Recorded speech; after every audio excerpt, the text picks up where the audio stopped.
What's going on, guys? It's Uncle Muscles. How you guys doing? The ROCm software for AMD just got released, ROCm 6.2 for Linux. This is the compatibility matrix for ROCm 6.2.0. It now adds support for Ubuntu 24.04, so that's really cool. Also, now it's officially supporting CDNA 3.2 and 1 and RDNA 3 and 2.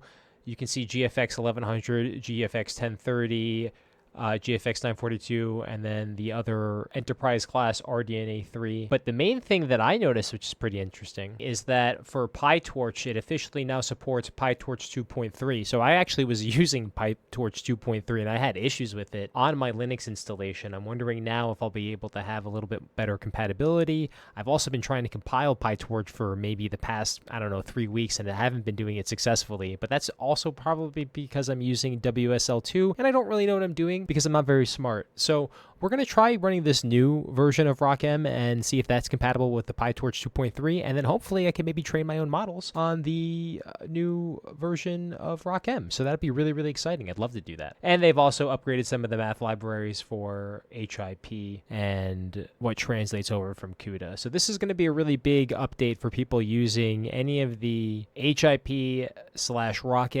software that currently exists for AI, but also if you're using ZLUDA, this should probably apply too, because a lot of that stuff wasn't compatible and there was a lot of issues and bugs with HIP/ROCm. So a lot of that stuff probably got cleared up, and it's the compatibility with ZLUDA and other software that's not officially supported through RDNA 3 hardware right now might be possible. So that's really, really exciting. Perhaps might be one of the most interesting things that I can't believe I didn't know about this and didn't notice, but ROCm 6.1.2 is now officially supported on Windows. This isn't just WSL2 Windows, as I understand it. This is real Windows. So if you want to run PyTorch natively on your actual Windows installation, you should be able to do it now. All the stuff that wasn't compatible beforehand now seems to be compatible, but like we just looked at in that last chart, you're probably only going to be able to use PyTorch 2.1 maximum. If you're running WSL2, you probably can use PyTorch 2.3 and anything that uses that. So I'm going to kind of mess around a bit. This is going to be another couple weeks of me just actually trying to get applications to work, but I'm very excited to see what happens. I'll be making more videos as I do this. So definitely check me out, twitch.tv/unclemuscles, kick.com/unclemuscles. I'll be making more videos on YouTube. We've been playing Once Human for a bit, but I'm done with that nonsense. We're going to get back into AI, and that's it. I have to go, and I'll talk to you guys soon. Bye.